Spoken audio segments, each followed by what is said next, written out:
नमस्कार, बाखबर में आपका स्वागत है। मैं हूं राघवेंद्र सिंह। आज हम बात करेंगे फिर डराने आया कोरोना, या कोरोना फिर डराएगा। लेकिन हमने शब्द जोड़ा डराएगा, कुछ कर नहीं पाएगा। उसकी वजह यह कि हमको कोरोना से लड़ना आ गया है। अब ये जो बात है वो WHO का मामला है, या जो दवा कंपनियां उनका मामला है, या फिर चीन ने चूँकि ये वायरस शुरू किया था, क्या ये एक तरह का फिर से कोई वार है वायरस के रूप में? बहुत सारे सवाल हो सकते हैं, बहुत सारी बातें। लेकिन एक बात महत्वपूर्ण है कि भारतीयों को कोरोना से लड़ना आ गया है। मामला सिंदूर, ऑपरेशन सिंदूर का हो या फिर ऑपरेशन कोरोना, हम जीतने लगे हैं। इसी पर विस्तार से बात करेंगे, लेकिन ये भी बात करेंगे कि इसके पीछे वजह क्या है। क्या सच में कोई दवा कंपनियों की वजह है, या कई बार हम पिछले बार की को याद करें तो WHO की साख बहुत गिर गई थी कोरोना के मामले में। कई बार उन्होंने ऐसी सूचनाएं जारी की, ऐसी जानकारी जारी की जो बाद में गलत साबित हुई, और ऐसा लगा कि जैसे WHO भी दवा कंपनियों का एक हिस्सा बन गया है। तो डरा कर दवा बेचना, ये भी एक तरह का धंधा हो गया है। तो विस्तार से बात करेंगे। चर्चा के लिए जुड़ेंगे हमारे साथ प्रसिद्ध doctor Bhuvnesh Garg, phone line पर रहेंगे हमारे साथ। इसके अलावा जयपुर से हमारे साथ जुड़ेंगे सामाजिक कार्यकर्ता सूरज सोनी जी। स्टूडियो में रहेंगे हमारे साथ श्री सामाजिक कार्यकर्ता और राजनीतिक विश्लेषक डॉक्टर भूपेंद्र जी, और चैतन्य भट्ट जी जुड़ेंगे जबलपुर से हमारे साथ। आप सभी का बहुत बहुत स्वागत है। चर्चा की शुरुआत डॉक्टर साहब आपके साथ करना चाहते हैं, क्योंकि डॉक्टर साहब से शुरुआत करेंगे तो आरंभ भी अच्छा होगा और अंत भी अच्छा होगा। तो इसलिए गर्ग साहब, ये जो फिर से एक नए वायरस की बात हो रही है, कोरोना आ गया ऐसी बात लोग कर रहे हैं। मुंबई में 2 लोगों की डेथ भी हो चुकी है। लगभग 350 के आसपास देश भर में इसके मरीज भी मिल गए हैं, और ऐसा बता रहा है कि संख्या अब बढ़ रही है। एशिया में इसके खतरे ज़्यादा हुए हैं। जब एशिया में खतरे की बात करते हैं तो एशिया में चीन भी है, भारत भी है। तो ये भी एक किस्म के युद्ध हो सकते हैं। आपकी राय, पहले चिकित्सक के नाते, ये कोरोना कितना डरा सकता है, कितना नुकसान कर सकता है, और हमें क्या करना चाहिए? गर्ग साहब। राघवेंद्र जी, हमारे कोविड के सारे आर्टिकल का आकलन करने का दोबारा से समय आ गया है। SOP बनाने का समय आ गया है, और लोगों को जागरूक करने का फिर से समय आ गया है। क्योंकि जैसे हम बार बार बात करते हैं कि ये मेडिकल माफिया है जो खेलता है, और जब भी इनको कोई एक नई दवा बना के लॉन्च करना होती है तो ये इस तरह की वायरल सुगबुगाहटें चालू करते हैं, आंकड़े दिखाना चालू करते हैं, जनता को डराना चालू करते हैं, और उसका नतीजा ये होता है कि पब्लिक पूरी तरह से अस्पतालों, दवाई चालू हो जाती है। यहाँ बहुत ईमानदारी से ये देखने की जरूरत होगी कि वायरल संक्रमण जैसे हम कोविड में भी लगातार कहते रहे, साल में 2 बार मौसम के परिवर्तन के साथ आते हैं। अब बरसात आने वाली है, तो जाहिर सी बात है कि इस समय पर बहुत संकट खड़े होंगे, और पब्लिक सामान्य तौर पे सर्दी जुकाम वायरस से, वायरल फीवर से संक्रमित होगी, और फिर उसकी वजह से वो अस्पतालों की तरफ दौड़ेगी। फिर से नेता, मंत्री, अधिकारी, और जो हम कहें कि एक टाइटेनिक अस्पताल का प्रबंधन, ये सब आपस में मिलकर फिर खेल करेंगे और पब्लिक को लूटेंगे। लेकिन डॉक्टर साहब, क्या सच में ये कोरोना जान लेगा? क्योंकि 2 खबरें ऐसी जो बताती हैं कि मुंबई में 2 की मृत्यु हो गई है, और फिर ये शुरू हुआ है केरल की तरफ से ज़्यादा आया। केरल, तमिलनाडु और महाराष्ट्र में इसके मामले बढ़ रहे हैं।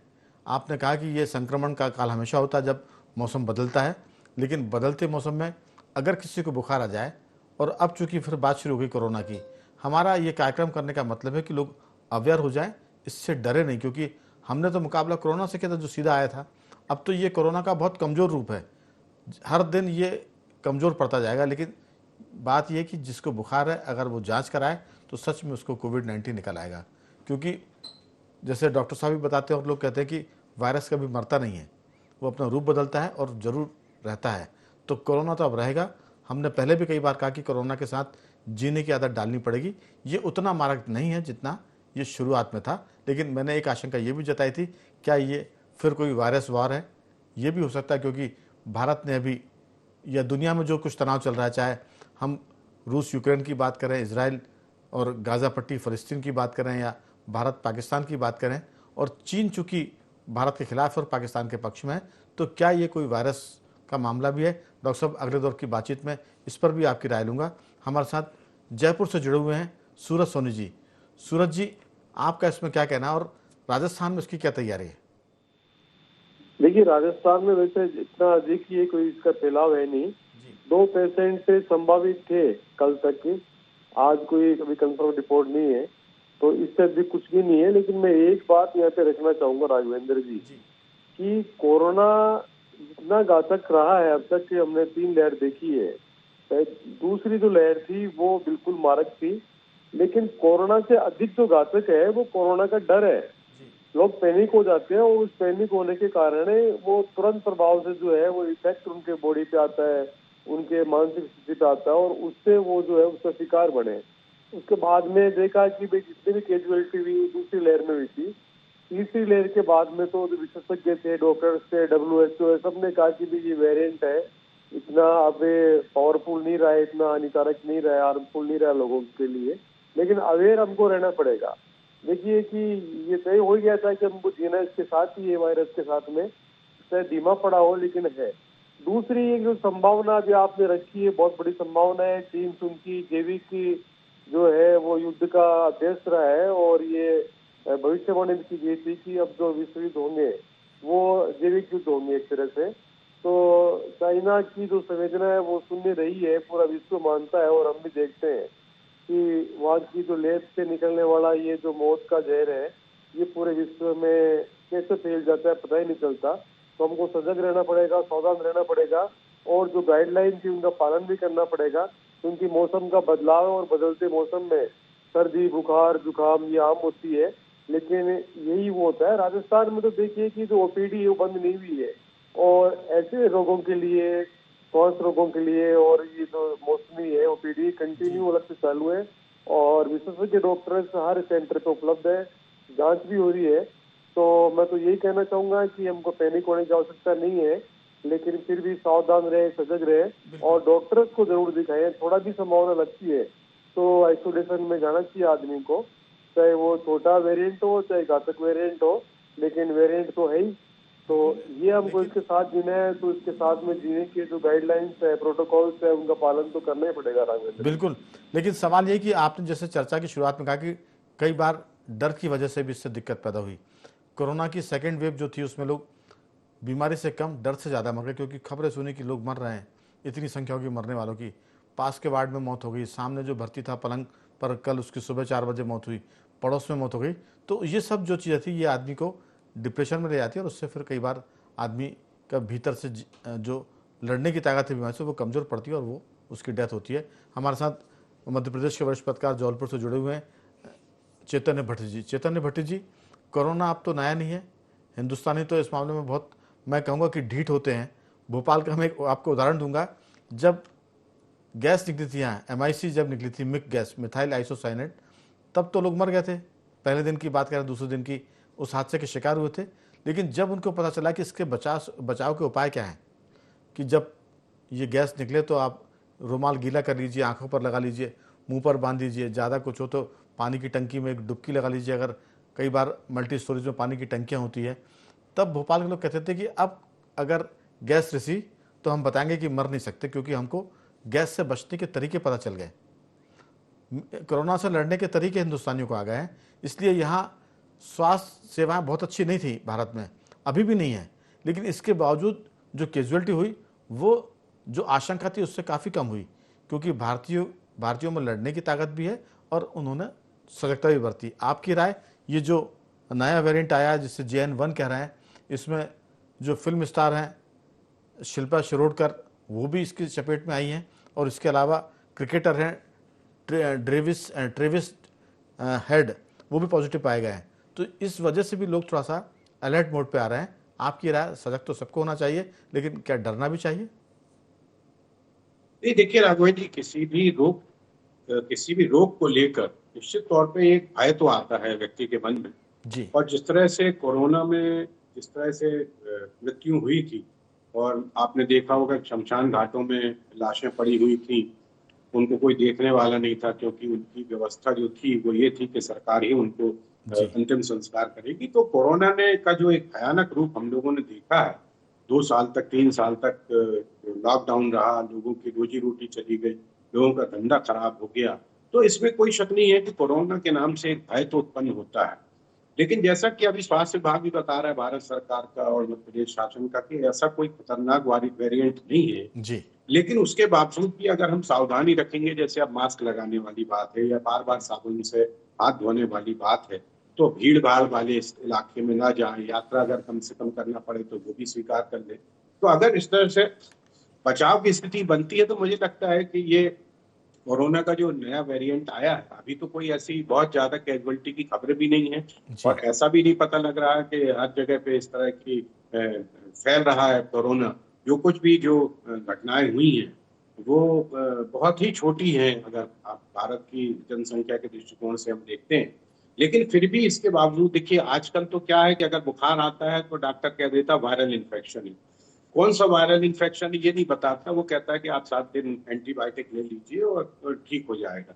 तो अब वायरस तो हर जगह है, वायरस तो है, वो तो कभी मरता नहीं है। ये भी कहा गया है कि वैज्ञानिकों की तरफ से कि वो अलग अलग वेरिएंट में रूप बदल के आता है। जी। तो अगर कोरोना की ऐसी स्थिति है तो मुझे लगता है कि चिकित्सक जो है वो ज्यादा बेहतर ढंग से इस बात को बता सकते हैं। लेकिन इसमें कोई संदेह नहीं है कि ये भी एक कुचक्र हो सकता है कि जो अस्पताल हैं, निजी अस्पताल हैं, दवाई वाले हैं, वो एक कुचक्र रच सकते हैं कि लोगों को भयाक्रांत किया जाए। और जिस तरह से निजी अस्पतालों ने उस दौरान लूट मचाई थी, 25-25, 30-30 हजार रुपए प्रति बेड के लिए थे, तो वो स्थिति ना बने, इसलिए सरकार को भी इस मामले में बहुत ही ज्यादा कॉशियस रहना चाहिए और अपने लोगों को ये बताना चाहिए कि इस तरह का कोई घातक वेरिएंट नहीं है। अगर सर्दी, देखिए अभी तो मौसम चेंज होता है, किसी दिन पानी बरस जाता है, फिर तेज धूप हो जाती है, फिर उमस हो जाती है। तो ये मौसम तो ऐसा है कि संक्रमण वाला रहता है। इसमें आपको सर्दी हुई सकती, खांसी भी हो सकती, बुखार भी आ सकता है। लेकिन अगर इस तरह की कोई स्थिति बनती है तो मुझे लगता है किसी डॉक्टर से सलाह अवश्य लेना चाहिए। बिल्कुल। क्योंकि कई बार ये भी होता है कि लापरवाही में लोग डॉक्टर के पास नहीं जाते कि ठीक है ये तो सर्दी खांसी है, 2-4 दिन में ठीक हो जाएगा।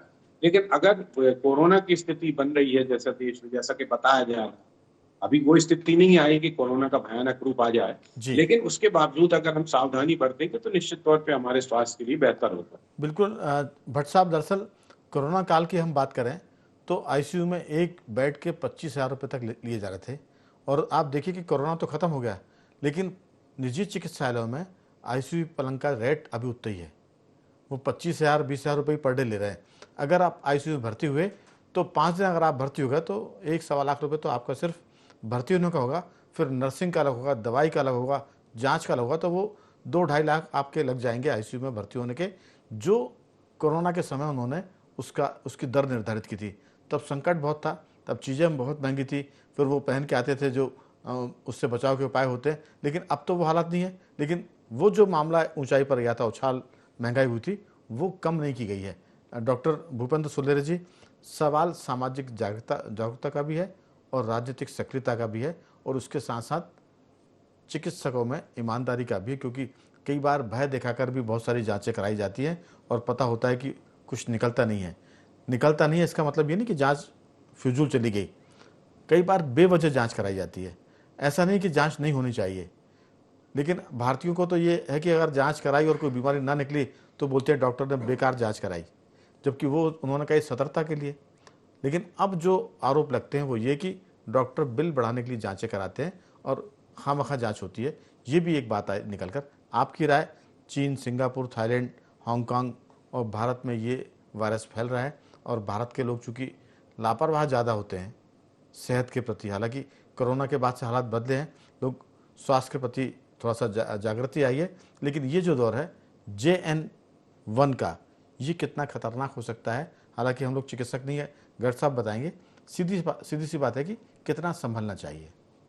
जो नया कोरोना का वेरिएंट आया है, जो JN1, निश्चित रूप से ये जब कोरोना आया था और कोरोना 3 स्टेज पे जिस तरह से चला, उसकी महामारी सेकेंड के बाद और थर्ड में देखी गई, और जिसमें लाखों लोग पूरे विश्व से मरे और भारत में भी काफ़ी प्रभाव देखा गया। लेकिन एक चीज़ निकल के आई उस समय, चाहे चिकित्सा के क्षेत्र में हो चाहे सामाजिक के लोग हों, डॉक्टरों ने उसमें डॉक्टरों की भी जान गई और डॉक्टरों ने बढ़ चढ़ के हिस्सा लिया और पेशेंटों की है। उसमें अपवाद भी थे, कई लोगों ने जिस तरह से बताया, कोई वक्त बेड नहीं थे, अपने पास ऑक्सीजन नहीं थी, बहुत सी चीज़ों का अभाव भी था। लेकिन देश ने उस चीज़ को झेला और राजनीतिक इच्छा शक्ति भी थी सरकार के साथ, उससे हम उभर के आगे निकले और हमने खुद की अपनी वैक्सीन भी बनाई और वैक्सीन हमारी विश्व रूप से प्रमाणित भी हुई और सर्टिफाइड भी हुई। अब यहाँ पे दो प्रश्न उठते हैं कि खासतौर से कुछ व्यवसायी लोग इस तरह से राजनीति वैसा करवाने के लिए इस तरह से अफवाहें भी फैलाते हैं, और एक प्रश्न ये भी हुआ कि चिकित्सक लोग बहुत जांच करा देते हैं। ये निश्चित रूप से कुछ ऐसे चिकित्सक हैं जो गैर जिम्मेदाराना हैं, जो दूसरे चिकित्सक की जांच को भी नजर करके नई जांच करने के लिए प्रलोभन करते हैं। वो निश्चित रूप से अपने व्यवसाय से न्याय नहीं करते और वो जनता को दुख नहीं करते। ऐसे कुछ लोग हैं, लेकिन पहले से संख्या बहुत कम हुई है। और इस कोरोना ने एक बंधुत्व की भावना तो डाली है एक दूसरे, क्योंकि इस कोरोना के टाइम पे लोग ने अपना नहीं खोया तो अपने पड़ोस का लोग खोया। ऐसा कोई चीज़ नहीं बची थी जहाँ जगह नहीं बची थी जहाँ पे कोई की कैजुअलिटी नहीं हुई, और पूर्व वक्ताओं ने भी बताया कि शमशान में जगह नहीं थी इस तरह से।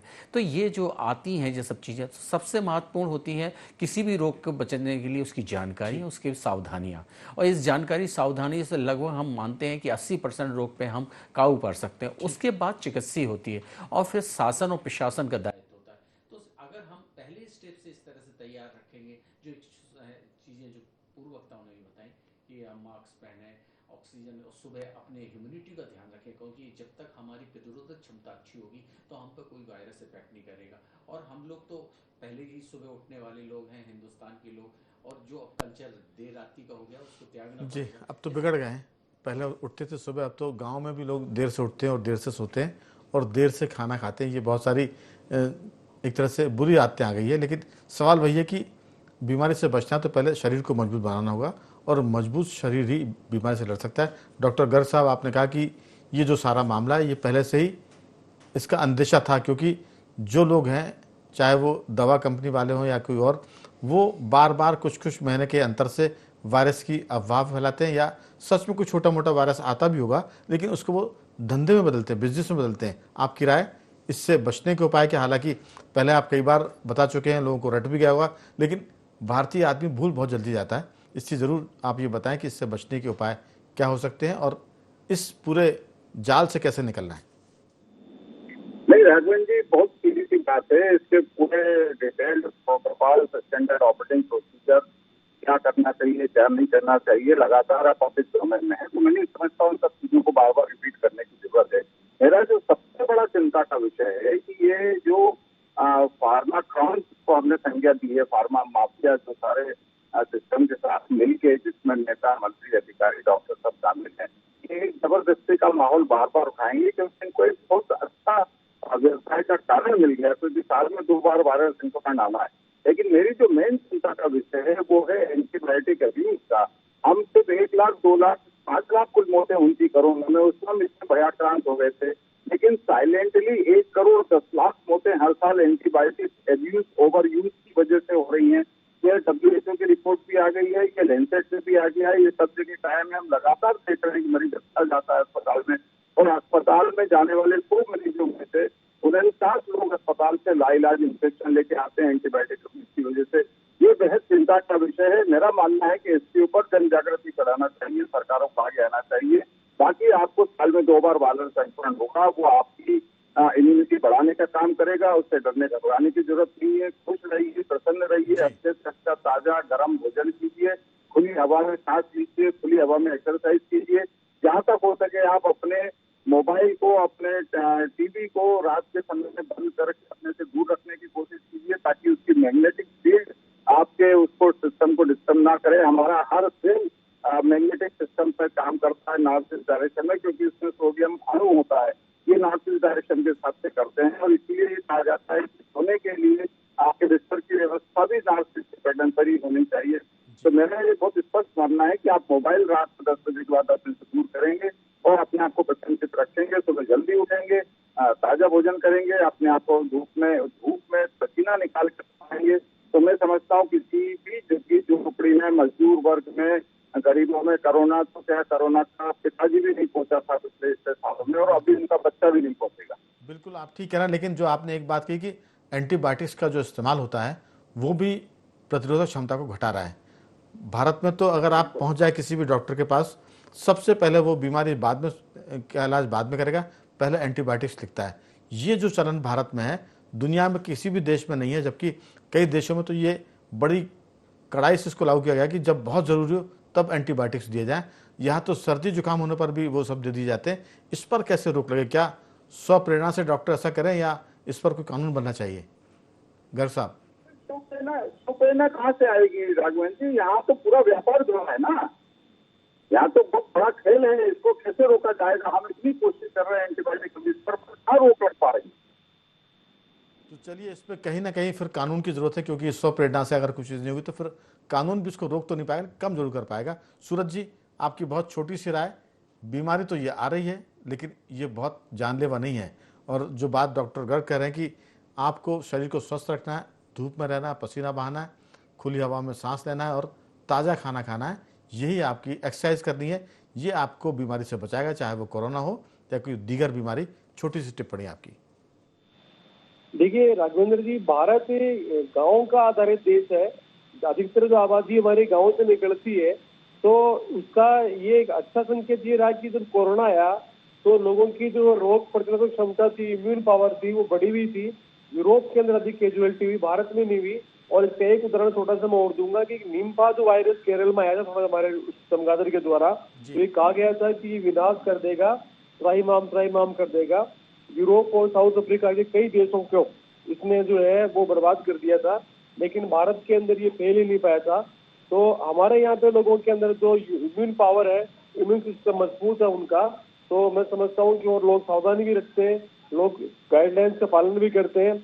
और जो लोग लगे थे जिनको कोरोना वॉरियर्स कहा था उस समय, वो आज भी एक्टिव है। और स्वाभाविक तौर पे हमारे यहाँ तो संस्कार में डॉक्टर्स का और जो कोरोना वायरस वॉरियर्स है उनका जो है सम्मान बढ़ करके रहता ही है। और ये जो गाइडलाइंस का पालन करेंगे तो मैं समझता हूँ कि लोग सजग रहेंगे, जागरूक रहेंगे। बिल्कुल। भट्ट साहब जी, भट्ट साहब, पहले भी जो गांव में लोग थे उन पर कोरोना का असर कम हुआ, जो मजदूर श्रमिक वर्ग थे उन पर कोरोना का असर कम हुआ, क्योंकि वो श्रम करते थे, इसलिए उनकी जो भीतर की क्षमता थी रोग से लड़ने की वो ज़्यादा मजबूत थी।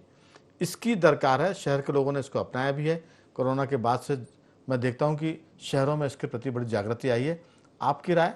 इस जैसा आपने पहले भी कहा कि डरने की जरूरत नहीं है, बल्कि शरीर को मजबूत बनाने की जरूरत है। छोटी सी टिप्पणी। देखिए, रेजिस्टेंस पावर अगर आपका अच्छा है, शरीर की प्रतिरोधक क्षमता अच्छी है, तो मुझे लगता है कि किसी प्रकार का इस तरह की रोगों का आक्रमण नहीं हो सकता। लेकिन दिक्कत, जैसे अभी एक वक्ता ने बताया कि बच्चे, आजकल के बच्चे क्या है, रात लेट नाइट तक काम करते हैं, और चूंकि उसके लिए उनके सामने मजबूरी है कि प्राइवेट कंपनीज में नौकरी कर रहे हैं, और जो विदेशों की कंपनियां, जब यहाँ रात होती तो वहां सुबह होता, जब वहां सुबह होती तो यहाँ रात होती है। तो ये जो बच्चों की आदत है, और आप देखिए कि अभी बहुत जवान जवान बच्चों को हार्ट अटैक आ रहा है, तो कहीं ना कहीं कोरोना का जो रिपरकेशन था वो इन बच्चों में आया है। लेकिन सवाल इस बात का है कि हम उससे कैसे बचें, ये देखना जरूरी है। अगर आपकी प्रतिरोधक क्षमता अच्छी होगी, आप टहलेंगे, आप एक्सरसाइज करेंगे, आप अच्छा खाना खाएंगे, अच्छी चीजें, अच्छे फल खाएंगे, बर्गर, पिज्जा, ये तो आपके रेजिस्टेंस पावर को और कम करते हैं ना। जिस तरह का ये फास्ट फूड चल रहा है, चलन में है, और वो इसलिए है क्योंकि अब रात को 12 बजे बच्चे को भूख लगी तो वो किससे बोलेगा, तो तुरंत जोमेटो को फोन करता है और बर्गर बुलवा लेता है, कहीं कुछ बुलवा लेता है। तो ये सारी चीजों को ध्यान रखना होगा, क्योंकि देखिए ये रोग है तो बहुत खतरनाक, इसमें कोई शक नहीं है। और हमने हजारों लाखों मौतें देखी हैं, और जिस तरह से वहाँ शमशान घाटों में जो दृश्य था वो तो वास्तव में बहुत हृदयविदारक रहा है। तो ये बच्चों को भी देखना होगा, और सरकार को भी इस मामले में बहुत ज्यादा कॉशियस होकर लोगों में जागरूकता बनाना पड़ेगी, ताकि लोगों को इस तरह से जो कोरोना के नाम पे भी अगर कोई अस्पताल है, चिकित्सक, अभी एक मैं आपको उदाहरण बताता हूँ कि अभी एक बड़े अस्पताल का उद्घाटन हुआ था, उसमें मैंने एक ही सवाल पूछा था डॉक्टरों से कि अगर मेरी आंख का ऑपरेशन हुआ है तो मुझे देखने के लिए हड्डी वाला क्यों आता है, सांस वाला क्यों आता है, हृदय वाला क्यों आता है? वो इसलिए आता है कि हजार रुपए उनकी फीस हो जाए। तो ये एक तरीका बहुत ज्यादा खराब है। निजी चिकित्सालयों को भी ये सोचना चाहिए। ठीक है, उनके पास बहुत पैसा लगता है अस्पताल खोलने में, लेकिन कहीं ना कहीं मानवीयता का एक दृष्टिकोण भी उनके सामने होना चाहिए कि अगर कोई व्यक्ति रोगी होकर आया, उस दौरान तो ये था कि अगर आप अस्पताल में भर्ती हुए तो आप 5-7 लाख से उतरना आपका तय है, और 25-25 हजार रुपए जैसा आपने बताया कि आईसीयू का। भट्ट साहब, इसमें एक चीज और है, इसमें एक बात और है कि जैसे आपने बच्चों की बात की, जो मल्टीनेशनल कंपनी में काम कर रहे हैं, कॉर्पोरेट सेक्टर में काम कर रहे हैं, उनके पास सैलरी बहुत अच्छी है, नौकरी बहुत अच्छी, लेकिन उनके पास माँ नहीं होती है, और ना पत्नी होती बिल्कुल है, सही। लिव इन में रहते, लिव इन में रहने वाली लड़की को खाना बना के तो देगी नहीं, तो पिज्ज़ा बर्गर और ये सब खाना पड़ेगा। और माँ है नहीं जो कहे कि बेटा दूध पी के सो जा, या सुबह नाश्ता खाए बगैर भूखे पेट तेरे को मैं नहीं जाने दूंगी। तो आज के जो बच्चे हैं डॉक्टर भूपेंद्र जी, उनके पास सब कुछ है लेकिन ना तो माँ है ना पत्नी है।